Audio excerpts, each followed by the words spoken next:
Hello friends, कैसे हो आप सभी लोग। आई होप कि सभी बहुत अच्छे होंगे। तो आज हम बात करने वाले हैं जो हमारे सीटेट का पेपर सेकंड है, जिसमें एसएसटी में जो क्वेश्चन आते हैं उनके वन लाइनर क्वेश्चनों के बारे में बात करेंगे। सीटेट के पेपर में जो एसएसटी में क्वेश्चन आते हैं उनमें जो एसएसटी में जियोग्राफी है या एसएसटी में जो इम्पोर्टेंट एनसीईआरटी बेस्ड फैक्ट है या फिर पॉलिटिकल साइंस है, इन सभी से जो क्वेश्चन आते हैं उन सभी को इसमें मिक्स किया गया है। तो सबसे पहले बात करते हैं हमारे जो सीटेट के एसएसटी पेपर के लिए। फर्स्ट क्वेश्चन है, भीमबेटका कहाँ पर स्थित है, यानी कि जो भीमबेटका है वो कहाँ पर स्थित है। तो भीमबेटका जो है वो मध्य प्रदेश में है। और जो भीमबेटका है वो किस लिए ज़्यादा प्रसिद्ध है, तो भीमबेटका अपनी चित्रकारी के लिए ज़्यादा प्रसिद्ध है। यानी कि जो भीमबेटका मध्य प्रदेश में स्थित है उसमें बने हुए चित्र, उसमें बनी हुई मूर्तियाँ वो इतनी ज़्यादा सुंदर और किस प्रकार से बनाई गई हैं, तो भीमबेटका जो मध्य प्रदेश में स्थित है वो अपनी चित्रकारी के लिए बहुत प्रसिद्ध है। अगले क्वेश्चन की बात करते हैं, भाषा के आधार पर अलग होने वाला राज्य कौन सा है। ये वही फैक्ट हैं जो एनसीईआरटी में दिए गए हैं। एनसीईआरटी से बाहर एसएसटी के सिलेबस में कुछ भी नहीं आएगा। तो भाषा के आधार पर जो राज्य भारत से अलग हुआ था वो कौन सा राज्य था, तो वो था आंध्र प्रदेश। उसके बाद नेक्स्ट क्वेश्चन की बात करते हैं, सूर्य के सबसे निकट कौन सा तारा है। यानी कि जो सूर्य है उसके निकट जो सबसे निकट में जो तारा है उसका नाम है प्रोक्सिमा सेंचुरी। उसके बाद बात करते हैं, सभी ग्रह जो सूर्य की परिक्रमा करते हैं किस प्रकार से करते हैं। यानी कि जो ग्रह होते हैं वो सूर्य की परिक्रमा दीर्घ वृत्ताकार में करते हैं। यानी कि जो दीर्घ वृत्ताकार एक प्रकार से ऐसे चलता सर्कुलर उस टाइप में करते हैं। उसके बाद बात करते हैं, जो शुक्र है और यूरेनस, यानी कि जो शुक्र ग्रह है और यूरेनस जो ग्रह है ये दोनों ऐसे ग्रह हैं जो सुई की घड़ियां होती हैं उसकी दिशा में घूमते हुए करते हैं, यानी कि क्लॉकवाइज करते हैं जो शुक्र और यूरेनस ग्रह है। उसके बाद में जो अन्य सभी ग्रह हैं, जितने भी शुक्र और यूरेनस को छोड़कर जितने भी ग्रह हैं वो सभी एंटी क्लॉकवाइज परिक्रमा करते हैं, यानी कि घड़ी की विपरीत दिशा में परिक्रमा करते हैं सूर्य की।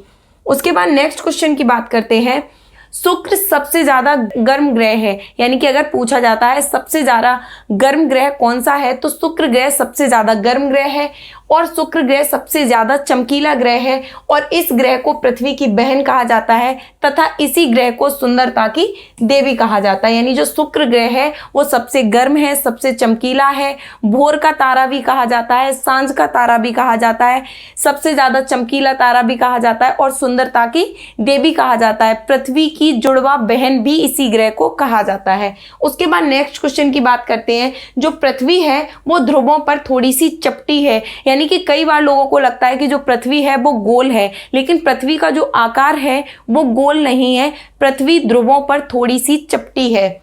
उसके बाद नेक्स्ट क्वेश्चन की बात करते हैं, पृथ्वी सूर्य की परिक्रमा कितने दिन में पूरी करती है। जो पृथ्वी है वो सूर्य की परिक्रमा को कितनी दिन में पूरा करती है, तो पृथ्वी सूर्य की परिक्रमा 365 दिन 6 घंटे और 48 मिनट में पूरा करती है। ये जो टाइमिंग है ये एनसीईआरटी में दी गई है, ठीक इसी प्रकार से।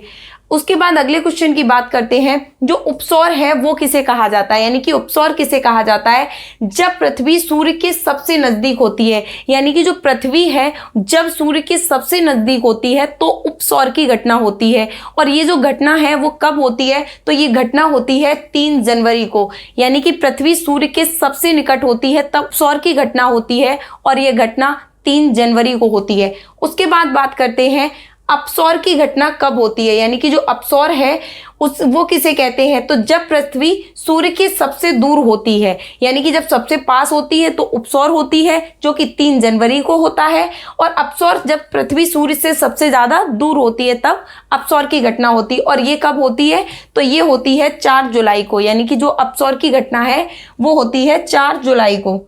उसके बाद बात करते हैं, मंगल ग्रह का रंग लाल क्यों होता है। तो जो मंगल ग्रह है उसका रंग लाल होने का एक मुख्य कारण है लौह ऑक्साइड की अधिकता। यानी कि जो आयरन ऑक्साइड है वो मंगल ग्रह में सबसे ज्यादा है, इसी कारण मंगल ग्रह का रंग लाल होता है।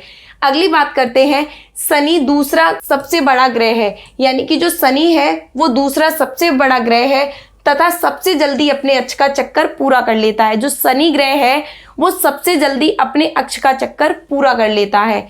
उसके बाद बात करते हैं, मानव निर्मित सैटेलाइट कौन कौन से हैं, यानी कि जो सैटेलाइट मानव के द्वारा बनाए गए हैं वो कौन कौन से हैं, तो वो है आर्यभट्ट, एजुसेट, ओशनसेट। यानी कि ये 3 सैटेलाइट ऐसे हैं जिन्हें मानव ने बनाया है। जो एजुसेट है वो सैटेलाइट एजुकेशन यानी शिक्षा की दुनिया के लिए बनाया गया है। जैसे दूर दूर जैसे ऑनलाइन शिक्षा है, जैसे अभी पढ़ाई जा रही है, इन्हें आप लोग कहीं भी बैठकर कैसे भी देख सकते हैं, या अन्य कोई भी ऐसा प्रसारण जिसे दूसरे देशों में दिखाना है, जहां तक जाना पॉसिबल नहीं होता, तो वो एजुसेट के माध्यम से ही दिखाया जाता है। अगली बात करते हैं, चंद्रमा एकमात्र ऐसा उपग्रह है जो पृथ्वी का उपग्रह है, यानी जो पृथ्वी का केवल एक ही उपग्रह है जिसका नाम है चंद्रमा।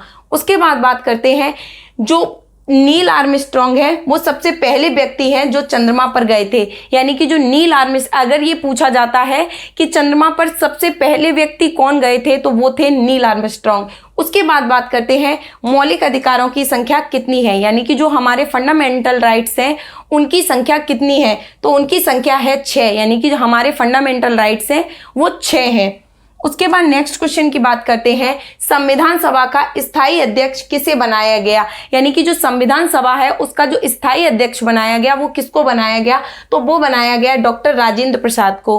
और अगर क्वेश्चन आता है संविधान सभा का अस्थायी अध्यक्ष किसे बनाया गया, तो जब पहली मीटिंग हो रही थी तब जो अस्थायी अध्यक्ष है सबसे बुजुर्ग होने के नाते डॉक्टर सच्चिदानंद सिन्हा को बनाया गया। उसके बाद बात करते हैं, देश का संवैधानिक प्रधान व प्रथम नागरिक कौन कहलाता है, यानी हमारे देश का जो संवैधानिक प्रधान होता है या फिर देश का प्रथम नागरिक होता है वो कौन होता है, तो वो होता है राष्ट्रपति। उसके बाद नेक्स्ट क्वेश्चन की बात करते हैं, राष्ट्रपति बनने के लिए कितनी आयु होनी चाहिए। ये क्वेश्चन भी सीटेट के एग्जाम में कई बार रिपीट किया गया है। तो राष्ट्रपति बनने के लिए जो आयु है वो 35 ईयर होनी चाहिए, यानी कि 35 वर्ष होनी चाहिए।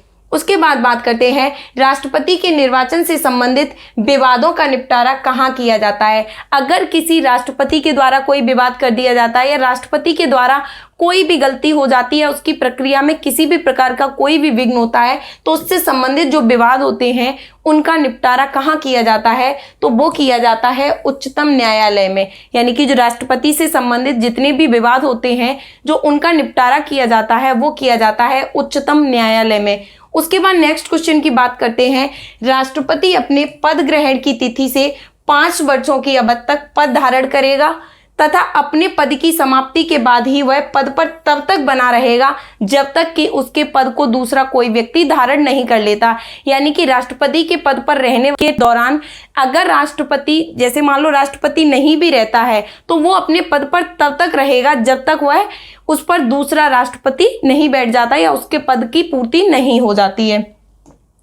उसके बाद नेक्स्ट क्वेश्चन की बात करते हैं, राष्ट्रपति पर महाभियोग कब लगाया जा सकता है, यानी कि जो राष्ट्रपति होता है उस पर महाभियोग कब लगाया जा सकता है, तो राष्ट्रपति के द्वारा संविधान के प्रावधानों का उल्लंघन करने पर, यानी कि अगर राष्ट्रपति संविधान के किसी भी प्रावधान का उल्लंघन करता है तो उस पर महाभियोग लगाया जा सकता है, या संसद के किसी भी सदन के द्वारा उस पर महाभियोग लगाया जा सकता है। अगर राष्ट्रपति संविधान के किसी भी नियम, कायदे, कानून का उल्लंघन करता है तो संसद के द्वारा उस पर महाभियोग की प्रक्रिया लगाई जाती है, परंतु इसके लिए राष्ट्रपति को 14 दिन पहले लिखित सूचना दी जाएगी। ऐसा नहीं है कि राष्ट्रपति पर महाभियोग ऐसे ही लगा दिया जाएगा। अगर राष्ट्रपति किसी भी चीज में दोषी पाया जाता है या संविधान की किसी भी चीज का अगर वो उल्लंघन करता है तो राष्ट्रपति पर महाभियोग संसद के द्वारा लगाया जाएगा तथा उसे 14 दिन पूर्व लिखित में सूचना दी जाएगी और उसके बाद ही उसकी जो आगे की प्रक्रिया है वो चलेगी। उसके बाद बात करते हैं, राष्ट्रपति किसी सार्वजनिक महत्व के प्रश्न पर उच्चतम न्यायालय से अनुच्छेद 143 के अधीन परामर्श ले सकता है। अगर राष्ट्रपति को किसी भी चीज के परामर्श की आवश्यकता होती है तो वह उच्चतम न्यायालय के अनुच्छेद 143 के तहत उच्चतम न्यायालय का जो न्यायाधीश होता है उससे परामर्श ले सकता है, परंतु अगर उसने परामर्श दिया है तो वह उस चीज को माने, इस चीज में वो बाध्य नहीं होता है। नेक्स्ट क्वेश्चन की बात करते हैं, राष्ट्रपति अपना त्यागपत्र किसको देते हैं, यानी कि जो राष्ट्रपति हैं वो अपना त्यागपत्र किसको देते हैं, तो राष्ट्रपति अपना त्यागपत्र उपराष्ट्रपति को देते हैं। और राष्ट्रपति को शपथ कौन ग्रहण कराता है, तो वो कराता है सुप्रीम कोर्ट का जज। यानी कि राष्ट्रपति को जो शपथ ग्रहण कराई जाती है वो कराई जाती है सुप्रीम कोर्ट के जज के द्वारा। तो ये थे हमारे एसएसटी में पूछे जाने वाले एनसीईआरटी बेस्ड कुछ इंपॉर्टेंट फैक्ट जो कि सीटेट के पेपर में एनसीईआरटी से कई बार सीटेट के एग्जाम 2 में एसएसटी के पेपर में पूछे गए हैं। तो आज के एसएसटी के टॉपिक पर फिलहाल इतना ही। Thank you.